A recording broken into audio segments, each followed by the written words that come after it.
Hello and welcome back to the Growth Engine Show.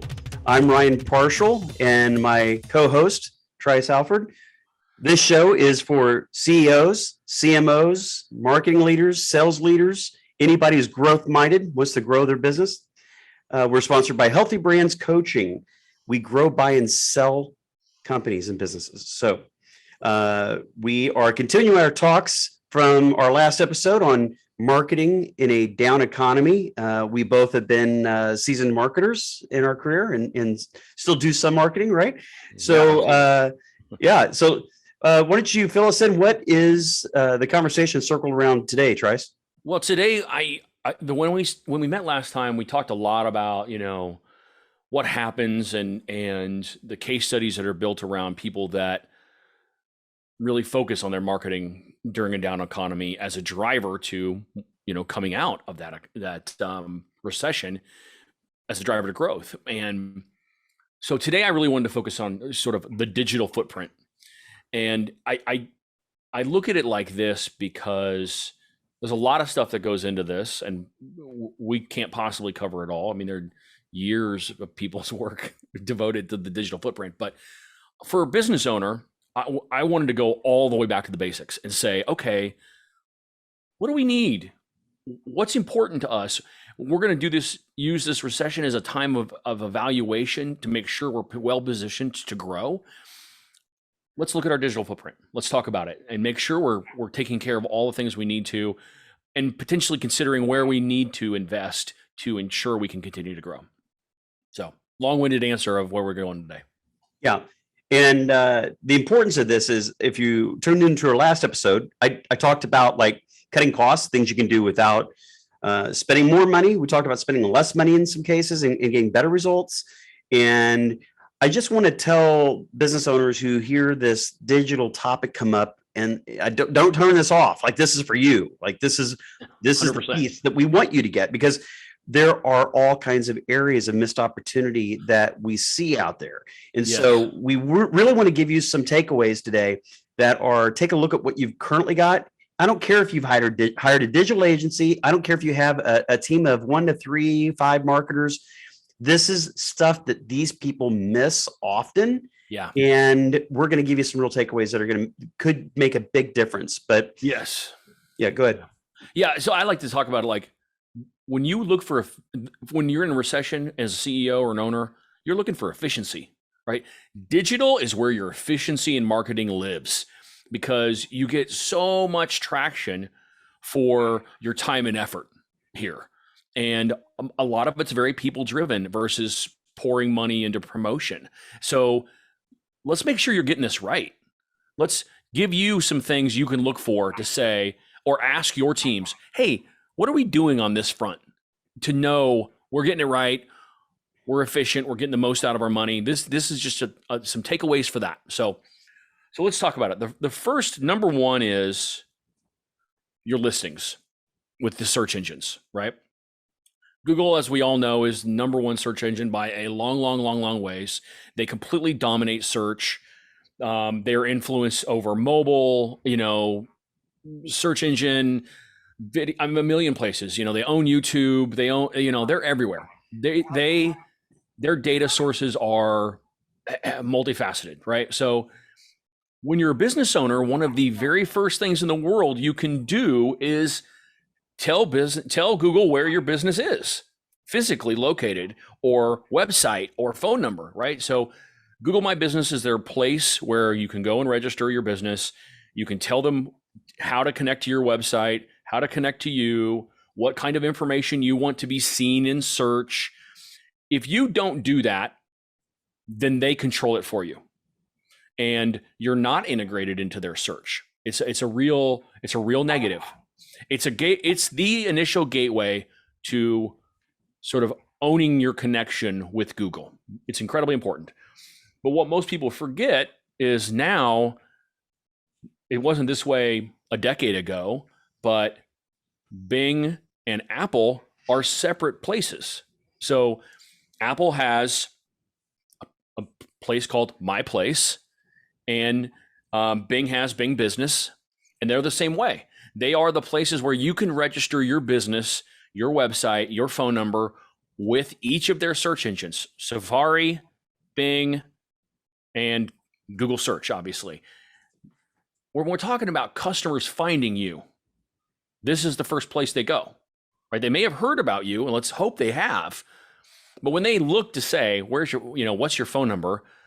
They're going to Google you, or they're going to do a search on their phone, which means they might use Safari for that potentially. They might be in a desktop. They might use Bing. There's a small percentage of people who still do. So either way, this is the way to start the conversation of I'm in front of the customers with the right information. When am I open? When am I closed? Where am I located? What's my website? This is the basics. I said we were going back to the foundation. This is it. This is the starting point.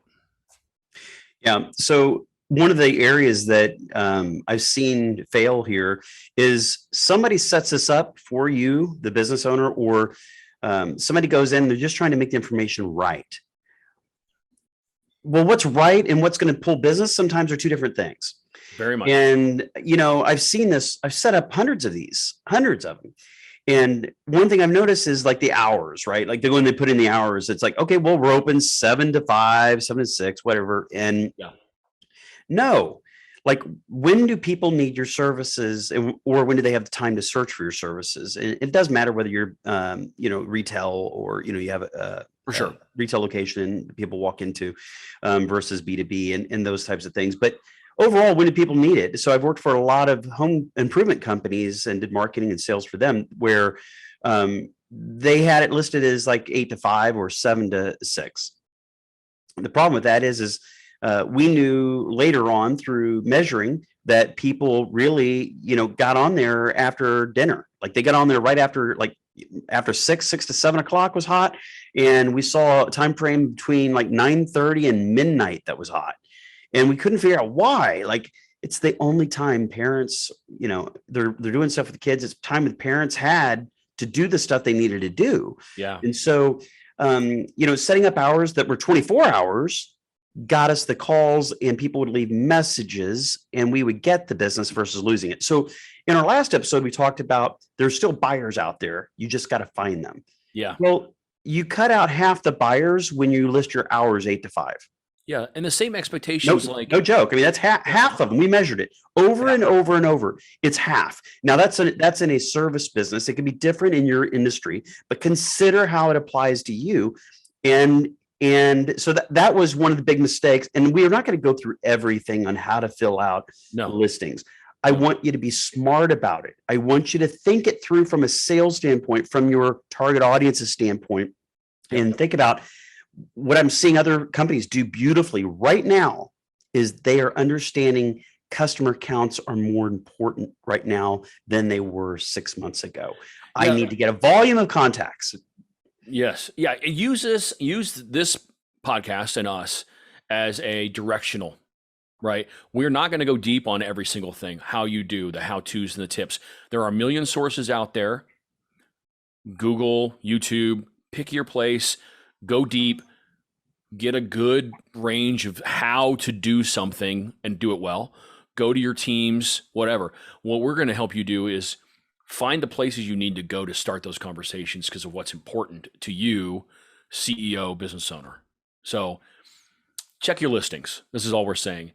The holidays, Google lets you change this stuff on the fly all the time, puts it in real time. So somebody knows you're not open. They know if they make a phone call to you, you're not going to be there because of whatever holiday or be open. Yeah, or be open. Yeah, that's the thing. So I don't know if you ran into this. And sorry, I'm over talking you here, but no, you're good. This is hitting on a spot right now. I can't get it. I can't go and eat anywhere after like 8:30 right now. It used to be that you could go get a sandwich anywhere at 9 to 10 o'clock at night. Now you can't get it. They're all closed.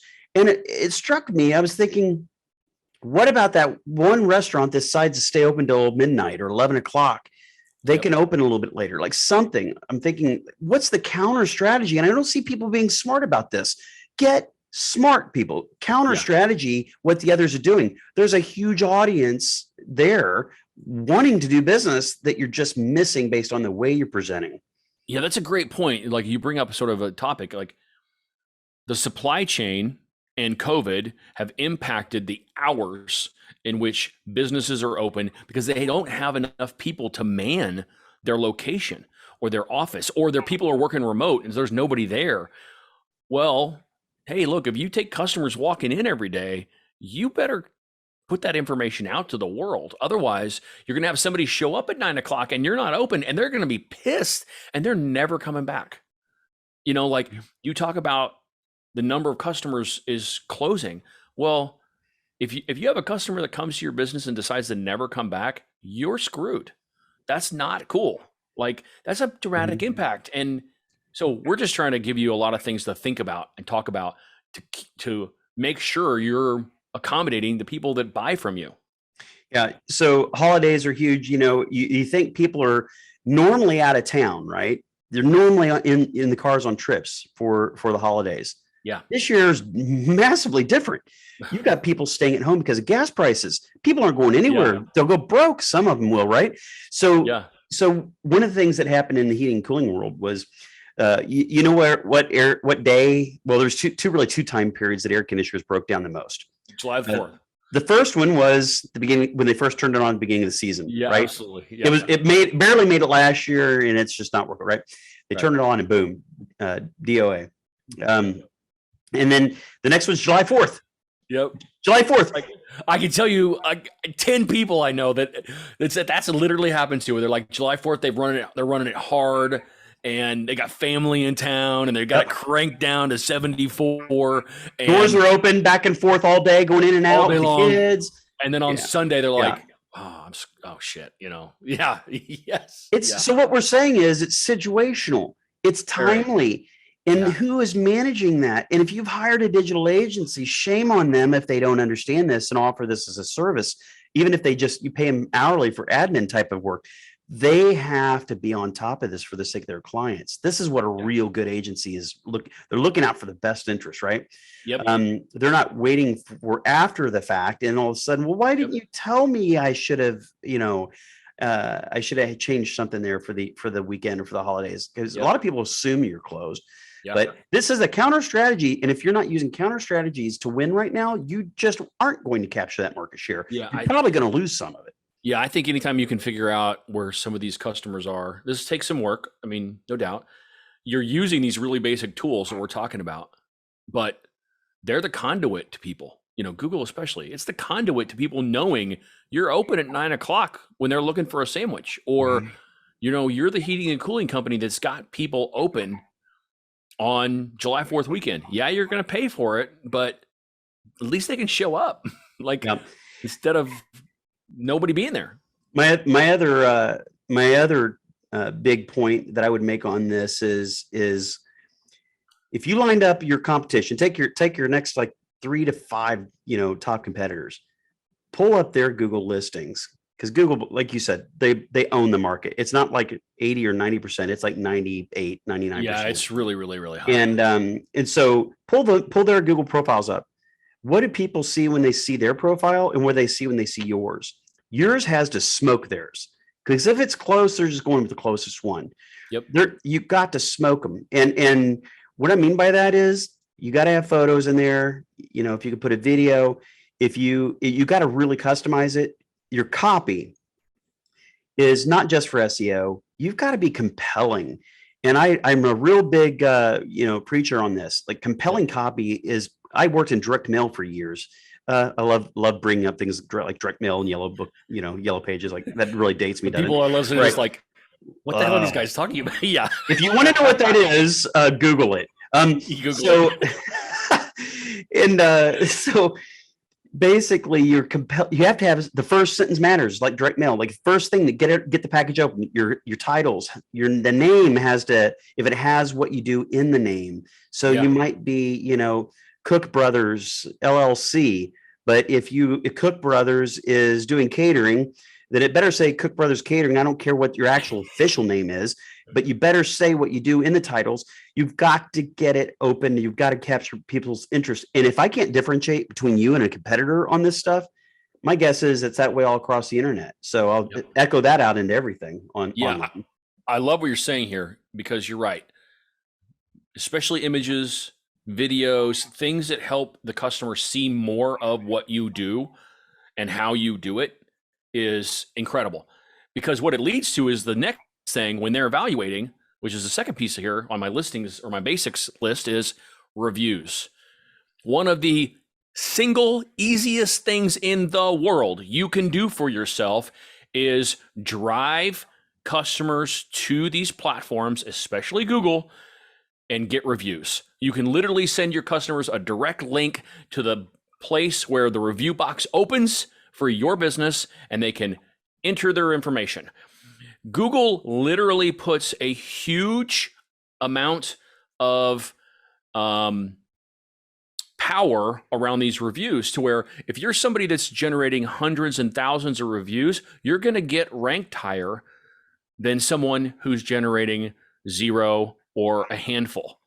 They put a lot of emphasis on this. So one of the best things in the world you can do that's so easy and it almost costs you nothing because you're already talking to your customers or you have mechanisms that are helping you send invoices or whatever, is just add this to it. It's so damn easy. And I'll tell you, most businesses never do it. So Yeah. I'll give you an example. I have a client. They're a great client. They have thousands of customers. They have 8 reviews on Google.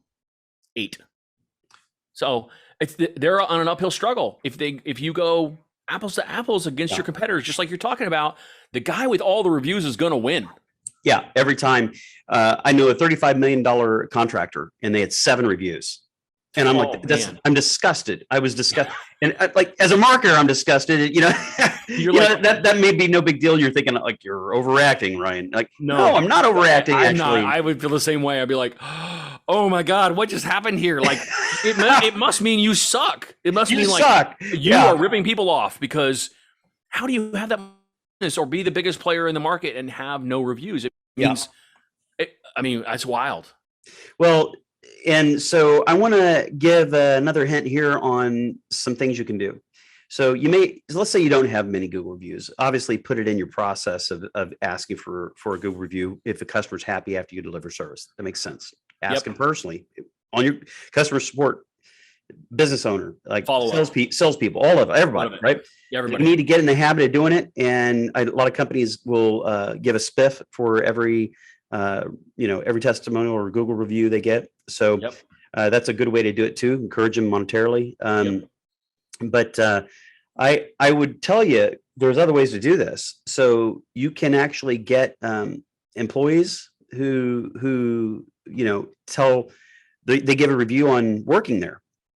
And the same thing on like Glassdoor.com. Glassdoor, fan of that. LinkedIn, either one. They take them both now. Yeah. So when people Google, you may be thinking like, I don't have photos. Like, okay, so take photos of your people having fun doing what they do and 100%. Put that in there. And the reason, because like if you're a service business, you don't have like a pretty retail products and things like that, or a big storefront, right? Take photos of people having fun working, your customer support team, friendly, happy people that, and it's not made up, like get your real people in there, right? Not stock photos. Yeah. There's a reason why this wins. It's twofold. One, because you're going to attract other employees, better, upgrade employees. You're going to get good quality candidates that are going to come to you and say, man, it looks like you run a great company. It looks like your employees are really happy. And then for customers or prospective customers, they look at these photos, and people want to do business with good companies, not just that they're the best at their service, but they like to do business with good companies that are good people. Yeah. And so when they see these, they'll choose you over the guy that he sells tractors and he just showed a bunch of different models of tractors on there. Well, maybe a combination of those things would maybe be a good idea. But the point there is you can have other things other than customers do that. You can have people you used to work with, people who just know you. If you're starting out, you got a startup going.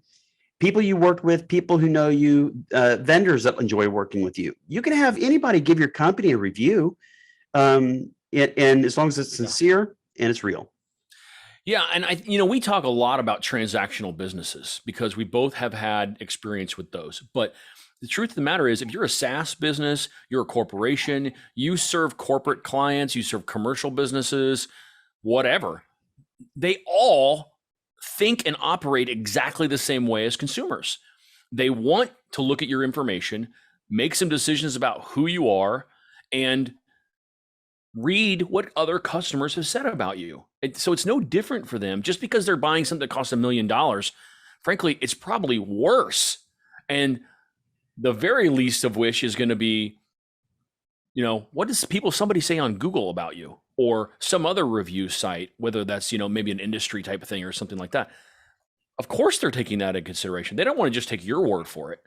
That you're like, hey, look, I can tell people all day long I'm awesome. But it's much more powerful if some other person, as a point of reference, says the same thing.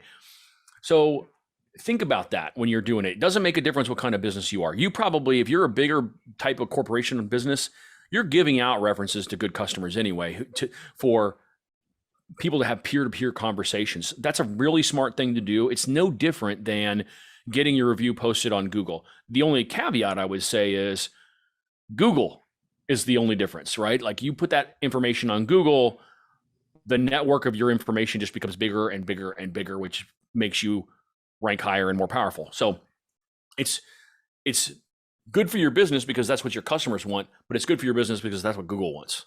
So, yeah, agreed. And if you're a mid-sized business, you're in the millions, you're doing well, and you're hearing this topic thinking it's below you, I would tell you, I would really challenge you on that. I would challenge 100%. You that you are overlooking really obvious mistakes. And I've seen this time and time again with these larger companies is they think that these small details don't have to be done anymore. And you'll see this large company and you go to their Google listing, and some of them don't even have one. And you go to Google listing and you hardly see any reviews at all. And so if you're B2B and you think like, oh, well, just 1, 2, or 3 is all I need.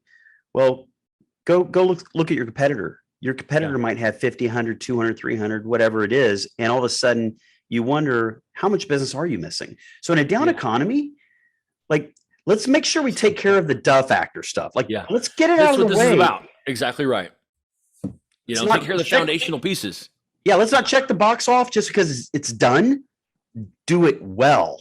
Let's do it better than the competition. Let's automate the process too. Let's make that process easy for us to manage. This is the time to do it because that investment time and effort is now a habit. We have people that do this and they're good at it and they do it regularly. And now, just to your point, I might have 7 reviews and there's 7 amazing reviews and I'm in B2B and I sell a $10 million enterprise-wide product. Well, how recent are those?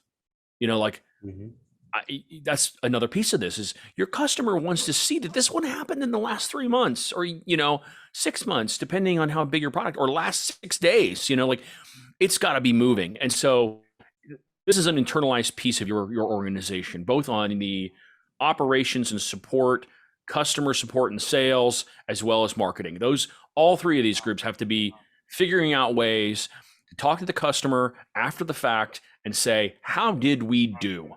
Please tell us and go here. There's a lot of software out there, by the way, that will automate this communication process for you.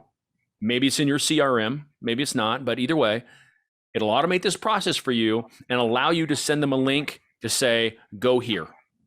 And maybe in some cases, it'll be a filtration. If they said, I had a bad experience, guess what? They don't get the link to go there, but they get the link to tell you what they did, what you did wrong and what you can fix. Well, which is a great opportunity for you to fix it and do something.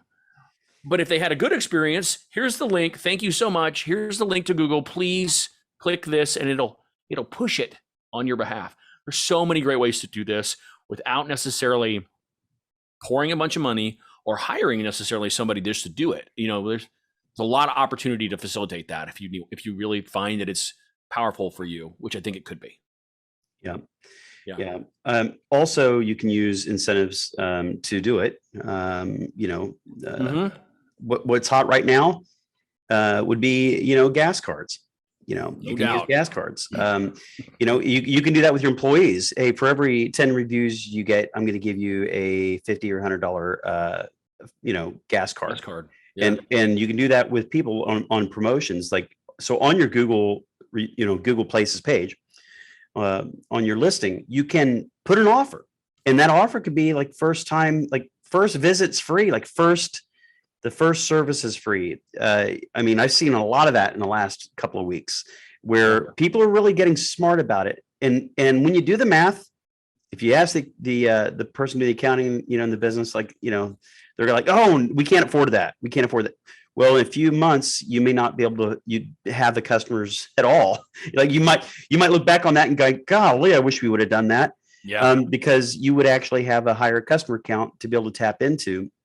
And I know we're going to get into database and CRM stuff, so I won't go there yet. Yeah. But you bring up a really good point. Like in these circumstances, just in general, we didn't really talk about this last episode, but your cost per acquisition, right? Your customer acquisition cost, CAC, in these bad economies, they actually go up, right? Because there's less people. It takes much longer to convert them. So your investment in time and energy and maybe resources to get them does go up. But also their lifetime value is much higher because once you get them, you have them. And as long as you do a good job at retaining them, their lifetime value after the economy, for all your customers, typically it shifts and your pricing changes, their buying cycle changes. I mean, so there's new data there, but for every new customer, the lifetime value that's what's value. That's the important part. So yes, that's why we're talking about this in general. Is it might take you a little more to get this customer, but they might also be with you forever. Mm-hmm. Well, Yeah. What is the cost of acquisition for that customer? If you don't know that number, you need to get it, because that is a game changer. Piece of information. Yeah, that's a game changer. Your cost per acquisition, there's a lot that can go in that, right? Yep. So you need to really get all the way down to, is it a marketing activity? Is it labor that I've got to put into that? Or is there hard costs in labor? Like you got to consider all those pieces of it. And the reason why it's important now is because when you're spending money in marketing, sometimes your cost per acquisition is so high that you need to get it back down. And one way you can do that is actually offer something outrageous that gets you a lot of customers and a lot of business, and it gets them in your database so you can cross sell and upsell to them. But there's a lot of opportunity then to get them. So I've seen everything from, the free service or, free product, to get that one-time, acquisition going. Yep. And, then from that point forward, you can start making money on them. But when down economy hits, the good times are over when it comes to profitability for a lot of companies. Now you're in a survival mode. That's okay. Like, I'm not trying to scare tactics anybody here, but you're in survival mode. If you are break even and paying and keeping employees a lot of times, and you make it through a few months rough, profit, you win. That's winning. And if you're in a healthy business and you're lucky and you're still making sick profits during this, then more power to you, man. Like, keep on doing what you're doing. Like, this isn't for you. Yep. Yeah, you're exactly right. You're exactly right. So, so one of the things we can, talk in that same circle, well, maybe I'll bring this up later on in one of our other episodes, is referrals. So there's a way to do that too. So we'll get into that because that's kind of like reviews. But my last thing here, and this is just so incredibly straightforward and easy, not easy maybe, but is your website, right? Like, one, obviously you have to have one. It's a no-brainer. You have to have one.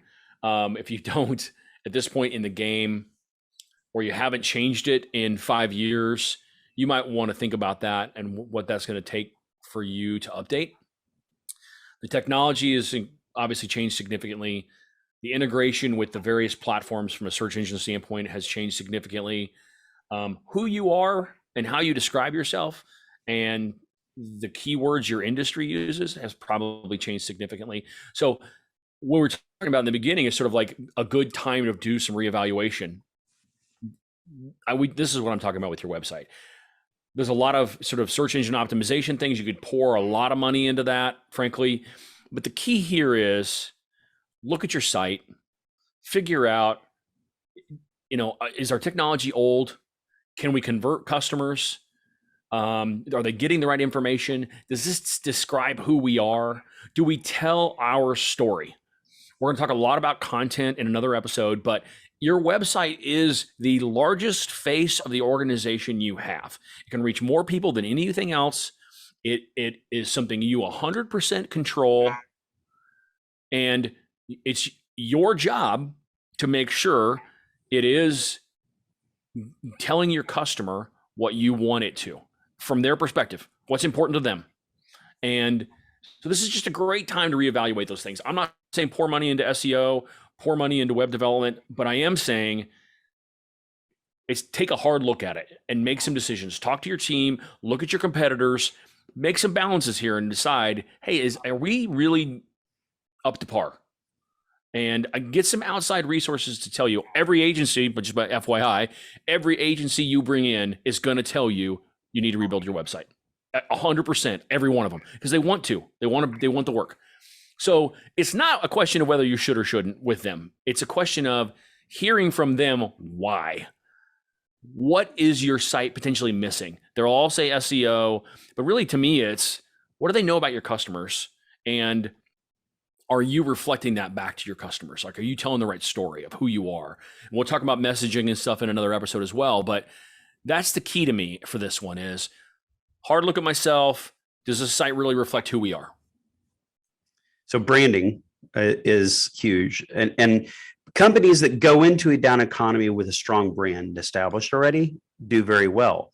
Companies who, well, most companies don't try to create brand and do branding in the down economy because they don't have the money to do it at that point. Sure. They don't want to risk the dollars. They'd rather do it in lead generation if they've got the money. Yep. But the time to do it is not usually, I mean, it's past the point. You should have already done it. So I guess the question is like, when should we do branding? Always. Like, you should always have a good brand, strong brand, and be reinforcing it. Because you want to be top of mind awareness when somebody has something go wrong or when they need something, product or service that you sell.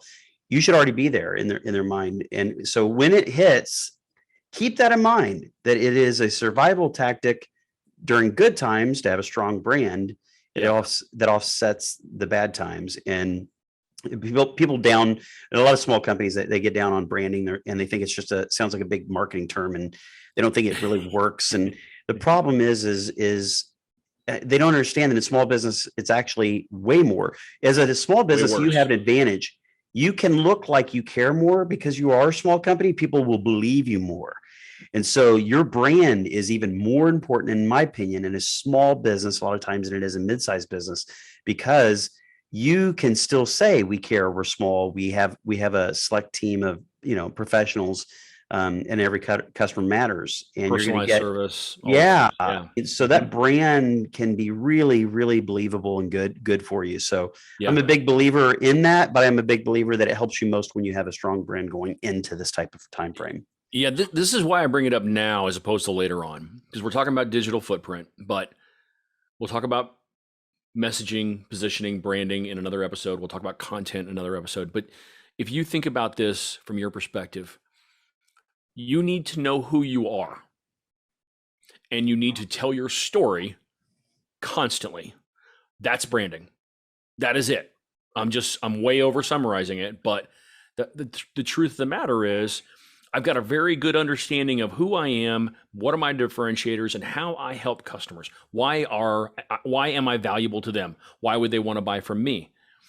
And I'm trying to tell as many people as I possibly can that story. If I'm doing it in advertising, that's promotional. But if I'm doing it in my social media or my website or my community, well, that's branding. I mean, I'm trying to tell my story. And there's so much value. Ryan does this work all the time with people. I've seen him do it. Like, this is a great conversation of who am I? And am I in line with what customers want? Do I understand who they are? Do I understand their needs? Am I well positioned to meet those needs? And what are my differentiators? Who do I say I am? And what do I say I do? And then go do that. Yeah. And your marketing reflects it, your sales reflects it, your operations reflects it. And it's an incredibly powerful piece because it just lets you mentally really, really hone in onto, I 100% know who I am and who we are. And now we can get after it. Yeah. In telling that story, I think businesses tell that story like on the website, or they may tell it to employees. The people who need to hear it most are Yep. usually your customers and future customers or prospects. They need to hear the story because they love the stories. They know what you do unless you've made a major mistake. They know what you do. They're looking for what differentiates you. Does your company have a heart? Is there a story behind it? Are you passionate about what you do? Those types of topics. But I tell people this on their USP, your selling benefits, and definitely if you have a quote brand story, is you need to repeat that, over and over and over. You need to be the annoying dad who repeats the same jokes over and over until the kid's ears bleed, right? Dad, stop it. You're not funny anymore. Like, yeah. And my dad, I love him to death. He's told the same jokes for 30 years now. And, I can finish them all now. But they're in my head. I remember them. And that's how marketing works. People forget about that. And that story is more important than your slogan. It's more important than anything else you can say because they're going to remember a good story. Yeah. That's why I love companies that have that real hero story behind them, Yeah, me too. I'll just to give people a good analogy of how this works in the world. Whether you're B2B or B2C, you tell your story over and over in all the places. And because you're in a certain industry and your customer's in a certain industry, you cross. And maybe that's intentional on your part. You purposely put yourself in front of them, or it's accidental, but just because of the way the industry works. Either way, they get exposed to you. They get repeatedly exposed to you. They get repeatedly exposed to you. When their time to evaluate or buy, and in B2B, sometimes evaluation takes a long time and buying takes longer. And in B2C, that could be almost instantaneous, right? Either way, it's top of mind awareness, right? What happens? They have a problem now. They Google it. And you show up and they say, of course I'm calling those guys. I've seen them everywhere. I've heard their story. They're not one of my top 2 or 3 choices, or they're my only choice, or they're my number 1 choice, whatever it is, right? You're in the mix because of branding. But you're on the table in that exact moment because of your digital footprint. You have to do both. Good point. You have to do both. Yeah. It's not an either or. It's an and then. Yeah. And it's an and then over and over and over and over. Oh, there's a new thing over here. I'm going to do it there too. It's TikTok. Guess what? Now I'm doing TikTok. Whatever. I'm just throwing it out there because that's the newest thing. But there's nothing wrong with that. And you have to think about, how do you efficiently put yourself in all these places and tell your story over and over, because people will be there. And when their time of buying comes, they're going to Google it and you're going to show up and they're going to convert because of all this other work you've done. That's how it works today. It's not like the old days. I keep on thinking like a business owner in this thing. I'm going, okay, yeah, Trice, I know this stuff. Like, yeah, okay, yes, yeah, yeah. Business 101. This isn't different from 5 years ago, 2 years ago, 3. Some of this stuff isn't that, like, yes, we need to have a good listing. We need to have reviews. Like, this isn't new stuff to me, Trice. And I want to say, okay, but I'm going to give you an action here. I'm going to give you a to-do here, which is, okay, if you know that, and this is basics, then I want everybody listening to this, I want you to go meet with your marketing person or agency or just your business partner. And I want you to pull this stuff up and look at what you currently are doing. And I want you to go in with a improvement mindset, okay? And go through and look at these details and ask yourself, can we do it better? Look at your competition like I was talking about earlier. Can we do it better? Can we squeeze a few more customers out if we did this better? It's those small increments of difference that you create leads and customers by doing it better that will get you through, all of this down economy. And so you don't have to be, the fastest and the best. Right. If the bear's chasing it, you just don't want to be the last guy. Right. You want you put out your best, put your best foot forward and your best try on this to really make a difference in this stuff. And you will see the results. And you need this. You need to squeeze out the small percentage, the ones and twos and threes. You need to do all that stuff now. And as the economy comes back, we talk about that a lot. It comes back. The business comes back roaring past your competitors when you do these things right. Just put it under a microscope, and that's your thing to do. Put it on the calendar right now that you're going to go do this stuff. And if you get through it and you don't see any changes, okay, fine. Like, good job. Yeah. Most people, after listening to this episode, will go through and go, wow, I think we need to change some things. Yeah. I mean, this is just an honest time for reflection about your business. It doesn't cost you anything. And frankly, it's a great time to invest in your business because of all the things we always say. And frankly, not investing is what we're talking about. Is where the losing starts. Your competitors that do this are going to be steps ahead of everybody else when this thing comes out. That's just the way it works. And you don't want to be that person. You don't want to be in that situation. So just to have a time to take an honest reflect and say, okay, what can we, from our marketing perspective, what can we do better? I love the takeaway. You're exactly right. Yep. Okay, well, without going into every single detail of the pieces that we just brought up, that's going to be the wrap for the show today. And I look forward to, we will do another one. We have another one coming up on this series of marketing in a down economy that we'll do. But please comment, follow us on YouTube. We have a YouTube channel that has all our episodes in it. Scroll through, find one you like. And we're on Spotify and iTunes, and you can find us just about everywhere. But we want you to like, share. We're growing an audience too. Like, share, subscribe, as we always say. Yeah. I mean, we're growing, not fans of us. We're growing fans of marketing out there, and we're building a LinkedIn group called the Growth Engine LinkedIn group. And please go there, sign up, and join, and you'll see a lot more tips and videos than you see here. Yeah, what I like to tell people is share. If you're in marketing, share this with your CEO, because what you want is great partnership with them, and for all the reasons we talk about, in other episodes. But a strong relationship with your CEO and an honest reflection of these topics are going to be the differentiators for you and your business in the future.